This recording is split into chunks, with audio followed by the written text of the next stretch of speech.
Washington Journal continues. And you may recognize Catherine Mangu-Ward from some of her past Spotlight on Magazine segments here on the Washington Journal. We featured a few of them. You can see them on our website. But earlier this summer, she was named editor-in-chief of Reason magazine. And Catherine Mangu-Ward, for someone who's never read Reason, describe your mission and the publication to them. We are the magazine of free minds and free markets. We are the foremost libertarian magazine in the United States. So for some people, you might describe that as being fiscally conservative, socially liberal. We like sex, drugs, and responsible budgeting. We've been around since 1968 in print form. So we're coming up on our 50th anniversary. Circulation, staff size, budget? We are print circulation of about 40,000, 50,000, we have, most of our traffic at this point is on the web. We have something like 4 million visits to the web every month. The staff here in DC is about 15 or 20, and we also have an office in Los Angeles.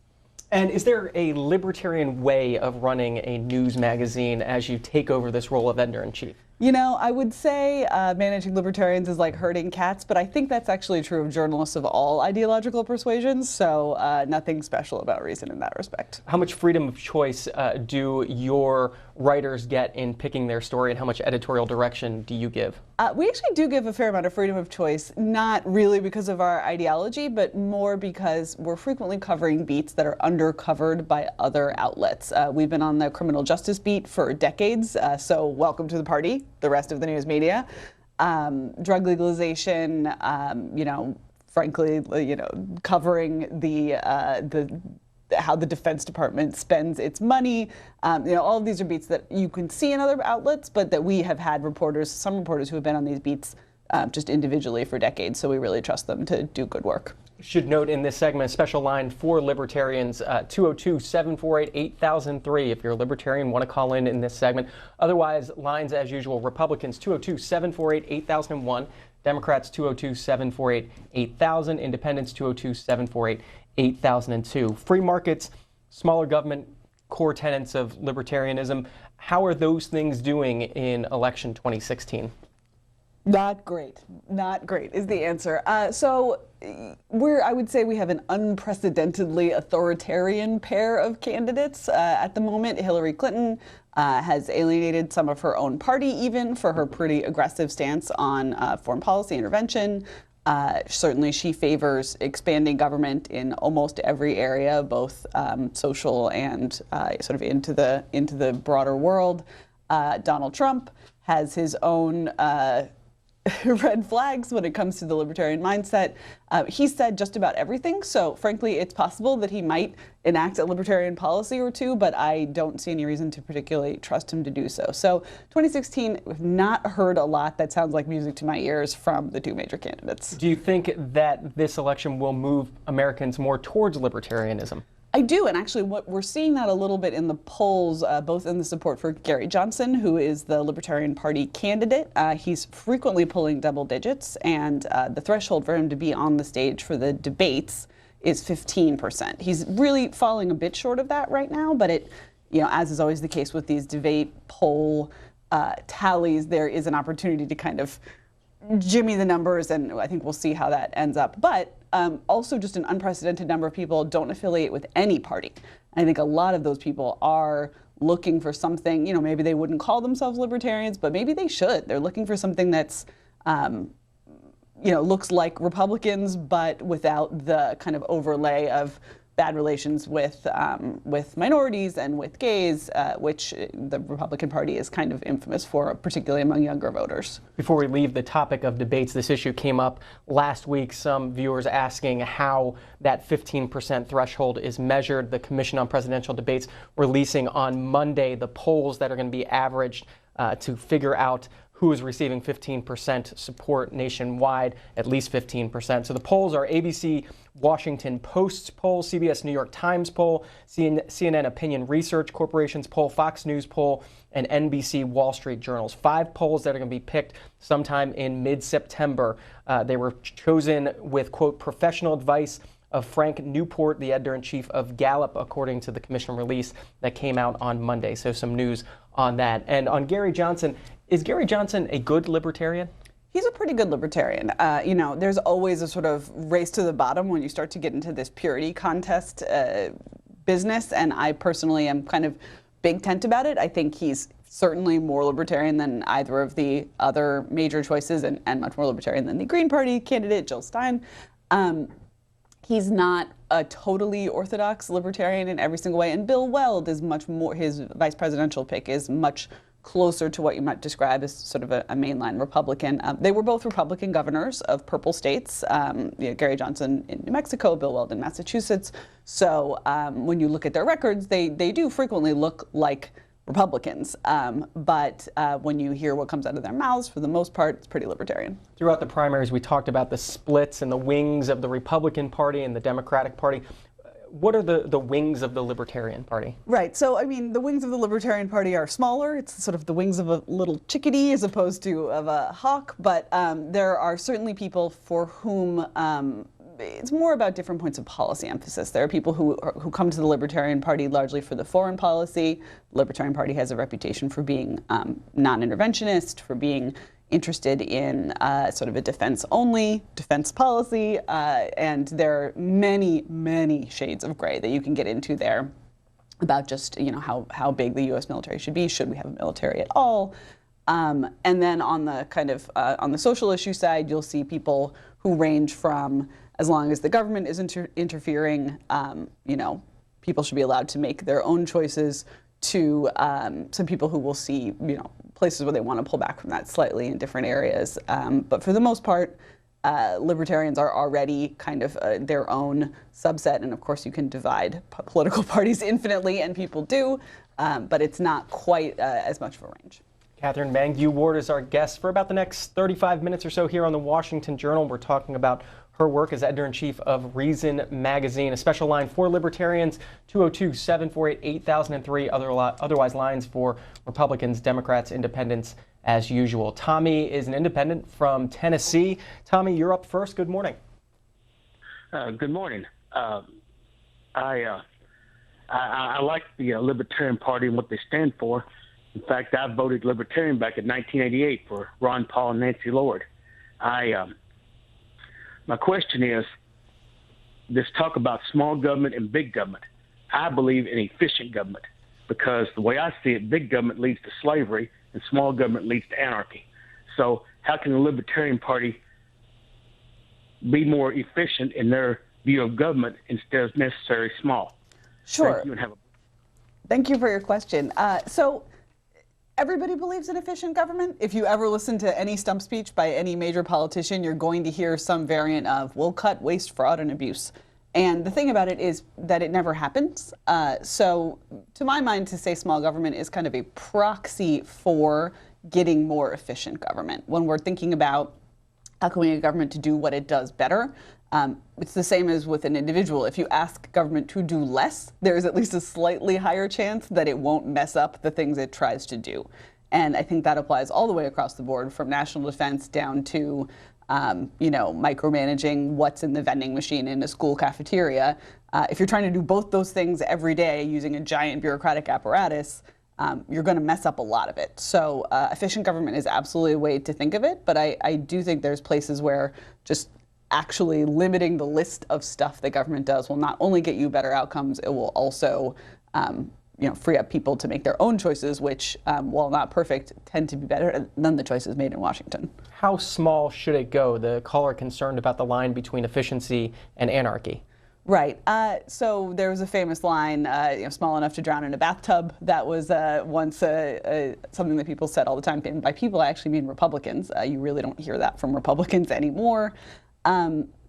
You know, I think there's a very small list of things that the federal government in particular should be doing, and it probably just looks like protection of life, liberty, and property. That's, you know, that means definitely not stuff in the category of deciding what's in school vending machines, but also not necessarily anything that can be done at all or better by a private entity. So that's stuff like deciding which car is the safest car. You know, we have Consumer Reports, for instance, to help us with that. And I think that's where you get into more controversial territory for people who are libertarians. What is the role for the FDA? Probably a much smaller one than we see right now. And that's something that makes the sort of sell on libertarianism harder for people who are used to the very expansive government that we have right now. Bonnie is in Riverton, Wyoming, a Republican. Bonnie, good morning. Good morning. I would like to know if Gary Johnson believes that there is no God and that there is no, that we're made from monkeys. You'll definitely have to ask Gary Johnson that or see what he has said on that topic. One thing I'll actually highlight here is Reason Magazine is what we call a small L libertarian publication. So we are not a publication of the Libertarian Party. We are not in the tank for the Libertarian Party. And we are certainly not spokesmen for the Libertarian Party. That said, I think Americans in general have a very, very strong aversion to atheist politicians. And I think that's a shame. There are plenty of perfectly decent atheists out there who could probably do a good job governing us. Here's something Gary Johnson has said, according to Karen Buchanan on Twitter. Gary Johnson says that most people are libertarian, they just don't realize it. Do you agree? I think that's a little optimistic. I do think that Americans in particular have a lot of libertarian impulses. I mean, the American experiment, the American founding is a pretty libertarian project in a lot of ways to say, we want to bring government closer to home. We want to govern ourselves where we can. We want to let people be free to make their own choices. That's something that resonates with a lot of Americans already. Are people fully on board with the Libertarian Party platform and they just don't know it? No. But would almost anyone support a sort of drawing down or backing away from at least some areas of government where things have kind of gotten out of hand? I think so. Special line, as we said, for libertarians, if you want to call in on this segment, 202-748-8003. We can debate libertarianism if you'd like. All others, lines, Republicans, Democrats, independents, as usual. Ken's an independent, Catskill, New York. Ken, you're up next. Good morning. Thank you. Just a brief question. I'm wondering what the libertarian position on climate change is, or if there is an opinion. Thank you. So sort of early on in the climate change debate, more libertarians did tend to be on the side that we now call denialists. An early libertarian to break with that was actually Reason Magazine's science correspondent, Ron Bailey. And he took a lot of flack for that at the time, essentially saying, no, the evidence shows that global warming is real, that it is almost certainly man-made. The place where I think libertarians have something a little bit fresh to contribute to that debate, which, let's face it, is very stalled, is very polarized, is to just say that actually restrictions on emissions are almost certainly the least efficient way to solve this real problem. There are many libertarians who do favor a carbon tax, which is a kind of technocratic solution that gives a little more leeway for individual choice on the part of individuals and companies.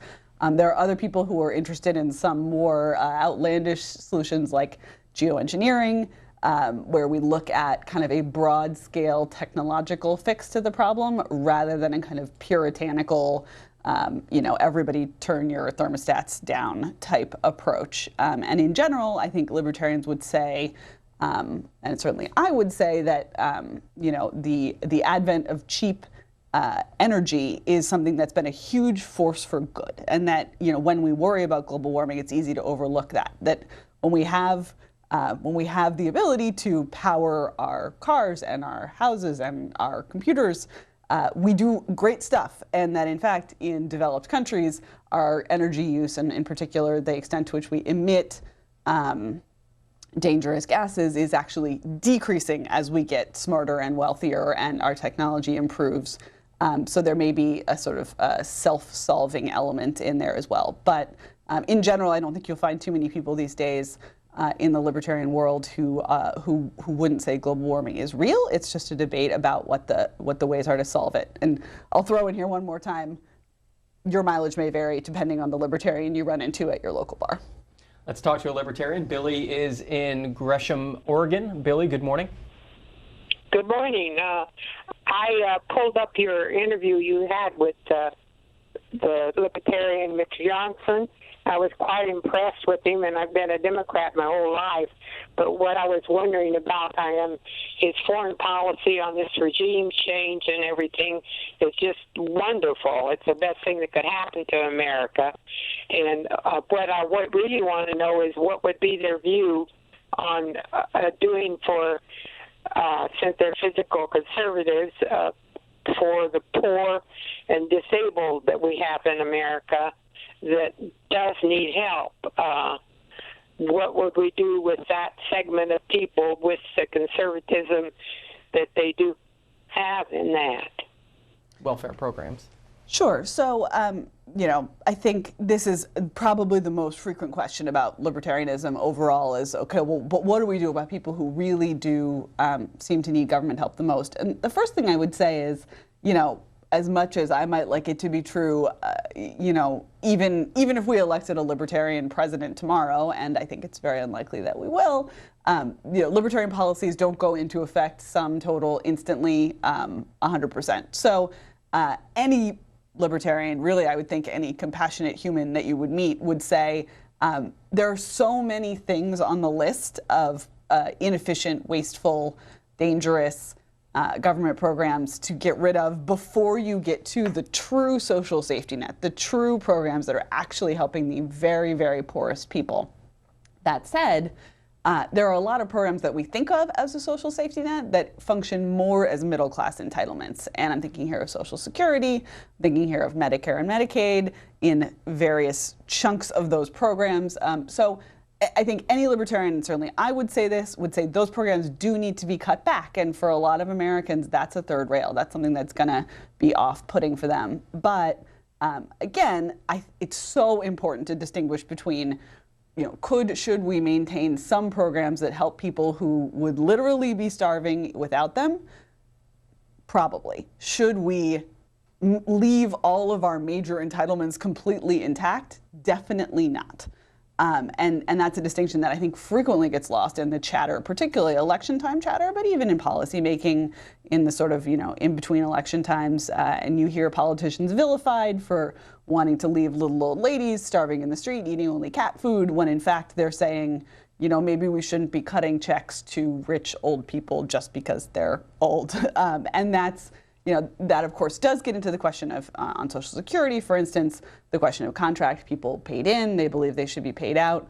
But, the notion that, that if government doesn't do it, no one will do it is something that libertarians would also push back on. We'd say there's actually all kinds of fantastic private charity in America, and that those programs very frequently do a better job of getting resources where they're needed than big unwieldy government programs. You said in there that you think it's very unlikely that we'll elect a libertarian tomorrow. Is that your estimation of the Gary Johnson campaign right now? It is, and in fact, I think that it's something that it's just a realistic point of view. I mean, I would love to see the Gary Johnson campaign do as well as possible, not least because I want the two major political parties to take notice and say, oh, 15% of Americans think that guy is right. Maybe we should think about trying to attract those people to our party.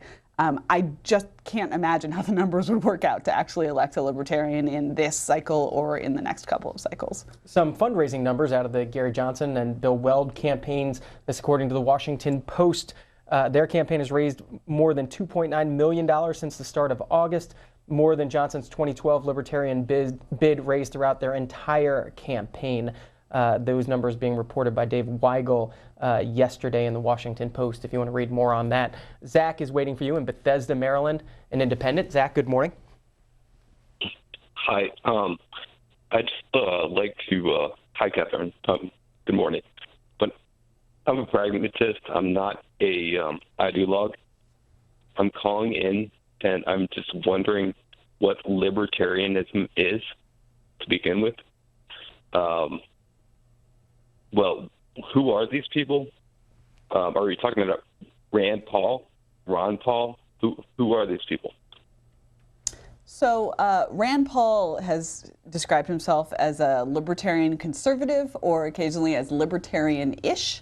I think that, a lot of American politicians you see who who would borrow that label, who use it, are definitely not what you would describe as orthodox libertarians. And, you know, I think the who are these people question is a legitimate one, but it doesn't, to my mind, the more important question is, well, what would these people do if they had their way? And I think that's a place where you do see a lot of policies that resonate with many Americans, and they aren't seeing them from the two major parties. I mean, there's really no one, when you look at Hillary Clinton and you look at Donald Trump, there's really no one who is saying, maybe our foreign entanglements have gotten too far. Maybe this is not the right thing for America to be doing. I mean, the shades of gray are very, very subtle, and I think that's a place where libertarians really have a voice and a purpose. And again, on spending, right now we're hearing both parties essentially saying, you know, our debt is not a problem, you know, deficits are not a problem, we need to spend more money on the things that I like, and, you know, we won't worry too much about everything else. And I think it's just important to have a voice out there saying, actually, maybe we shouldn't spend more money on everything all the time when we don't have it. So in that sense, I think libertarianism is pretty pragmatic. But in terms of actual human beings who are libertarians in the American political scene, you can look at Thomas Massey, you can look at Mike Lee, certainly Paul Ryan has worn that label more or less easily over the years. There are a bunch of folks who are libertarian-ish on the Hill, not too many who I would describe as orthodox libertarians. On the cover of every issue of Reason, it notes that it's the magazine of free minds and free markets. You've been working at Reason since you were an intern in 2000. Was there a point for you that you became a libertarian in your life? Was there one incident that you remember? You know, there's actually even an entire book about this. Many libertarians wind up there thanks to Ayn Rand. I am one of them. As a 15-year-old student in Alexandria, Virginia, here in the DC suburbs, I read The Fountainhead and thought, oh, maybe this lady's onto something. Got to college and sort of had my views expanded to what you would more broadly describe as libertarianism. But I did start reading Reason magazine in the late 90s and was an intern there. Had a couple other jobs in between, but came back to Reason in 2006. Where else did you work? I worked at the Weekly Standard and in the Washington Bureau of the New York Times. And so, what brought you back to Reason? You know, Nick Gillespie, who was the editor at the time, I think I had lunch with him to pitch a freelance piece, and he said, "Hey, why don't you come on back and work for us?" Best decision I could have made. I mean, working at Reason has always been kind of my dream job, and to be editor of it is particularly exciting. And with us for about the next 20 minutes or so here on the Washington Journal, Maria has been waiting in Las Vegas, New Mexico, line for Democrats. Maria, good morning. Yes, good morning. I wanted to call and thank you for taking my call because Gary Johnson used to be our governor, of course, for 2 terms. And while I used to work at the state, he never gave us any raises or anything like that. And he believes in small government. And I was thinking he believes in small government, but he wants to be the president. And that to me is not small government for him. And also, I'm sure he says that, yeah, we're very democratic here. I mean, we're Democrats, big-time Democrats. But I'm sure a lot of people didn't go vote. That's why he won. But I would never vote for him. Thank you very much. I think, you know, somebody's got to be president. I think most libertarians in the United States in 2016 would say, you know, that's probably not the first office we'd want to abolish, and I at least would like to see somebody with more libertarian tendencies in that seat. Mark considers himself a libertarian. Tampa, Florida, up next on the Washington Journal. Go ahead, Mark. Yes, sir. I guess my question, we're talking about money in the government and that Social Security is self-funding along with Medicare, Medicaid, I believe. One question I did have was that back in Lyndon Baines Johnson, that they removed money from Social Security and that it was supposed to be much more robust than it is now. I guess that was my question, is that she believes that we should reduce or look at those entitlements in reduction. I've had a lot of arguments over the years with different people of Democrats and Republicans over this particular subject.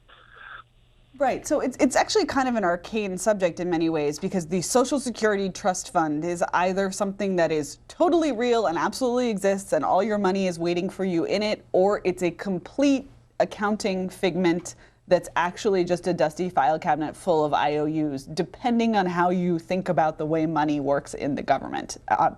To my mind, it's actually, that question is less important than just the broader question of, who should we be transferring money to? Right now, we have a situation where we are every single month sending checks to people who have, who certainly have more income in many cases than the average American. Certainly, people who have more assets than the average American. And in a situation where funds are limited, which is all the time in real life, it seems inappropriate to my mind, and certainly to anyone who thinks the government should be an agent of redistribution in favor of the poor in any form. That particular practice seems maybe to be one that we should reevaluate. Everything that's on the table right now is very incremental. Raising the age of eligibility for people going forward, that kind of thing. But actually, the Democratic Party has shifted in the other direction. We saw Hillary Clinton during the DNC adopting a program that looks much more like Bernie Sanders' proposal to lower the age of eligibility for some people.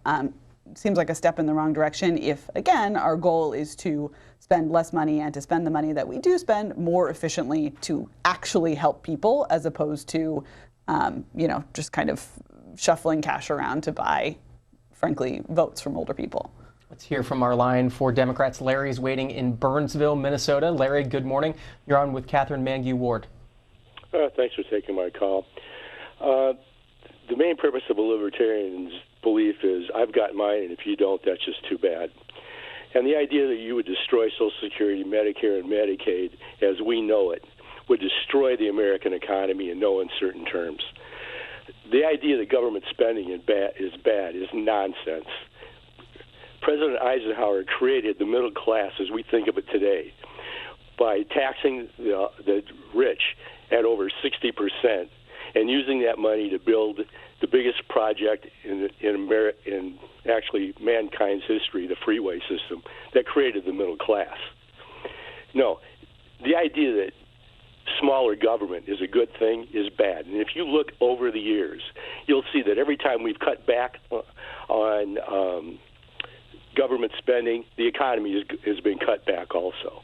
Larry, got your point. I want to give Catherine Mangu-Ward a chance to respond. Yeah, I mostly want to respond to your first bit there, the idea that libertarianism is I got mine and pull the door shut behind you. I think that's so not right, and I really want to emphasize this because I do think it is a stereotype that people have about libertarians. I believe the policies that I support, cutting taxes, but also cutting spending. I support reducing regulations. Because I think it would be better for everyone, but especially for poorer people. And I think when you look at the world economy more generally, one thing you see is that global trade and free movement of peoples have been the biggest engine of lifting people out of poverty that has ever existed. The idea that somehow by saying people should be allowed to make their own choices, that they should be free from the web of restrictions that governments frequently impose on them, that they should be allowed to move across national borders, that they should be allowed to buy goods that are made in other countries. And the idea that that's somehow something that would only benefit the rich, I think is pretty manifestly incorrect. So why does that stereotype exist? Why is what you just explained not getting across when people think about libertarianism? I don't know. I think it does require kind of a two-step to say, when you create conditions of economic freedom, people who are suffering and who the easiest thing to say is, okay, we'll just write them a check, right? Like if people are poor, let's hand them money. And it's a little bit harder to say, if people are poor, let's create the conditions where they can buy and sell goods that are cheaper, so increasing their purchasing power. Let's create the conditions where they have more choices for employment. Maybe it's just a little bit of it requires a little, like 5 more words or 10 more words, and that's not something that people have the kind of patience to hear. That's probably a self-flattering, description to say, oh, it's only the smart people who understand libertarianism, and that's clearly not true. But I think the other piece of it is that it's easy to see very rich people as the other, to say, oh, well, we'll just take money from them and spend it on people like me.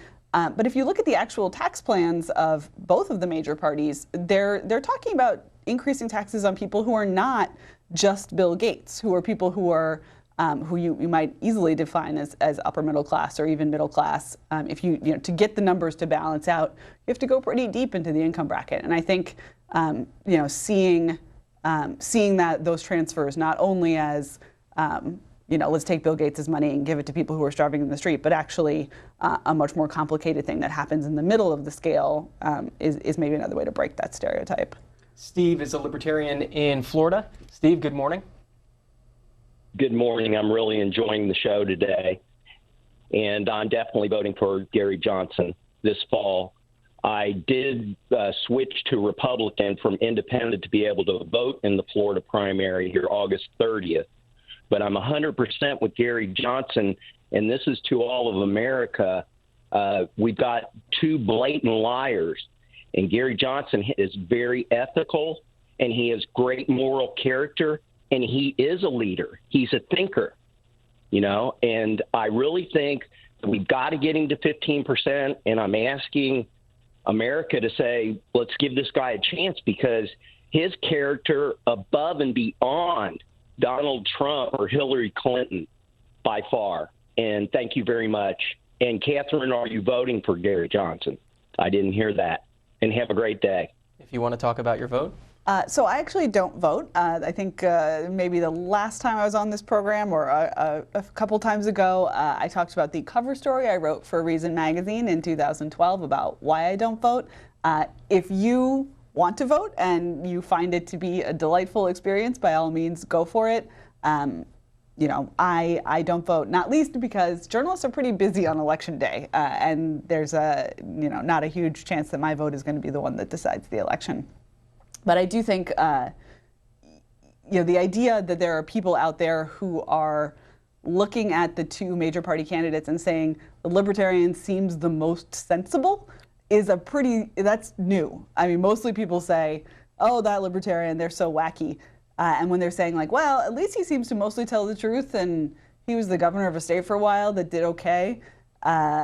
The idea of the Libertarian as the kind of moderate and reasonable choice shows that 2016 is a pretty odd election, but it's something that I'm happy to see.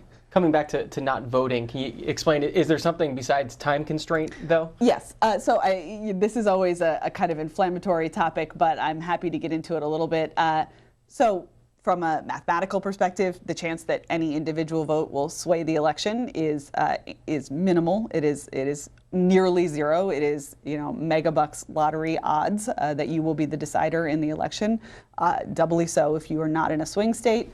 But more importantly, I actually think this idea that if you don't vote, you can't complain, those kinds of ideas are actually, they're kind of pernicious. I mean, complaining is the most important American right. This is what we do. We complain. This is something that you can't lose the right to do no matter what.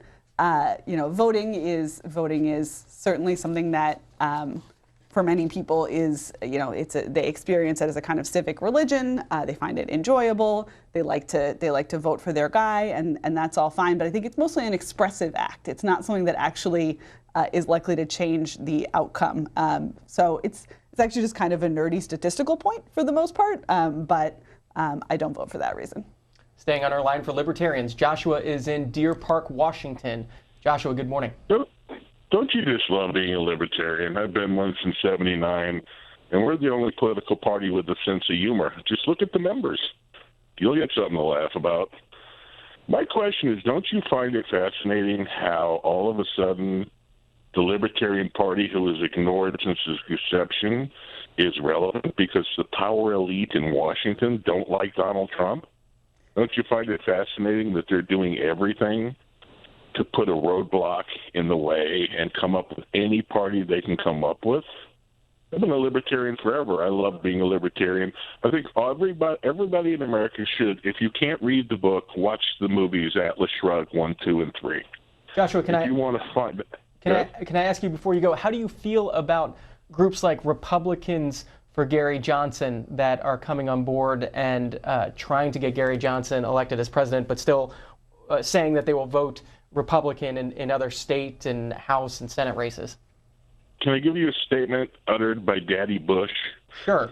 If the American people ever find out what we've done while they have the ability, blood will run in the streets.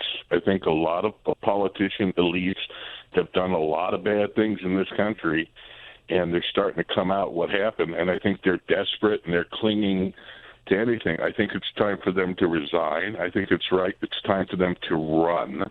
It's time for them to understand there are now 4 political parties. Well, there were 4. There was the New Democratic Party till their votes were crushed. And the girl there is exactly right. What does your vote count? They've been telling you. Look at the emails. Look at the way these parties act. Catherine Mangu-Ward. Yeah, I mean, I'm always happy to welcome more people to the party, both the literal Libertarian Party and any festivities that might occur. I will say, people imagine that Washington is a place full of cocktail parties where everyone sort of creates conspiracy theories or something like that. While that is absolutely not true, when I go to parties with my Republican friends these days, they say, oh my God, is this what it's always been like to be you? To look at the 2 major candidates and say they both look terrible? What are we going to do about it? Yeah, and I do think some people are seeing through that lens for the first time and saying, well, actually, maybe we should give the Libertarian Party a look. Question from Wild and Wonderful on Twitter. If the Libertarian Party wants to achieve a stronger position, why doesn't it become more active in elections at the local and state level? So the Libertarian Party as a third party is actually incredibly active in local and state elections compared with anybody else in the third party category. It's a very tough thing to do, to get ballot access in all 50 states, which it looks like the Libertarian Party is on track to do for this election. At the presidential level is hard enough. Finding and fielding quality candidates in lower level races, very, very difficult. I think one of the major goals of the Libertarian Party is to have more candidates run on every slate all the time. It is tough. It's very hard to do. I think that maybe one thing that people are kind of willing to hear on the national level at the moment is when both of the candidates look so unappealing, why not think about a system that no matter who wins, we take power away from the executive? That's something that is a sort of thread that I'm hearing more and more. Everybody likes executive power when their guy is in charge, and suddenly it doesn't look like such a great idea when the other guy is in charge or the other gal. And I think one thing libertarians are saying is, well, why don't we prevent this panic that happens every 4 years about whether we should give incredible amounts of power to the guy on the other side of the aisle? Instead, let's give incredible amounts of power to no one. Time for a few more calls. Ben's been waiting in Elk Creek, Nebraska, Republican. Ben, good morning. Good morning. I want to get a couple points in about what some liberal means liberty, and liberty means freedom. So by you saying that you don't vote, people got to vote out the obstructionists, and we got to get the Supreme Court filled. So this will be a really important time for people to vote. And when I first paid into Social Security, it was 3%, and at $4,800, you didn't have to pay in. To correct Social Security, all you got to do is raise that $4,800 up to $48,000 or $48 million, and you had no problem. Reagan was so dumb, he screwed the Social Security up so bad that people that should be paying into Social Security don't pay in at all. The rich people. Well, Ben, I thought you were done there. Catherine Mangu-Ward, running out of time, but take your pick of topics that Ben brings up. Yeah, I mean, I guess I would just say that there's a reason that libertarian also borrows from the word liberty, just like liberals do, but that libertarians have a different understanding of it, and that it's something that looks more like, the blunt way to put it is leave me alone, but the a better way to put it is toleration, right? I mean, I see all around me people who want me to do or who want the American armed forces or the American bureaucracy to do things that I don't like. And I know that sometimes those people are going to be in charge and sometimes they're not going to be in charge. And again, it strikes me that a system that theoretically we could all agree on is, well, let's not let other people have this kind of control over our lives. Let's let people make their own choices wherever we can.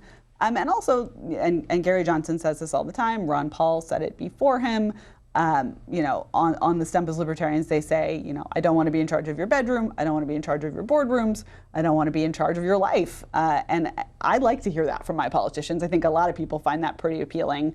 And we're seeing that in the at least small uptick in support for the Libertarian Party. Let's see if we can get in Harry, Norcross, Georgia, an independent. Harry, can you make it quick?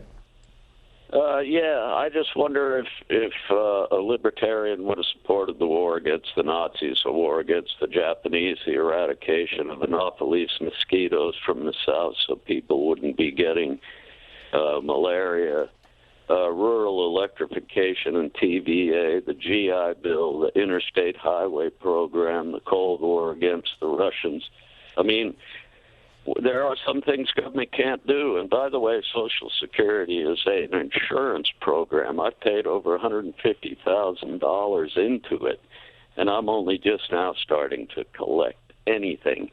And they spent $3.5 trillion of surplus Social Security. I just wonder how you feel about all that stuff. In our last minute. Yeah, I wouldn't describe that as a short question. The answer is that libertarians almost always would say that there is some role for government. If they don't say that, they're anarchists, which, depending on how you count it, is a subset of libertarians, but usually not.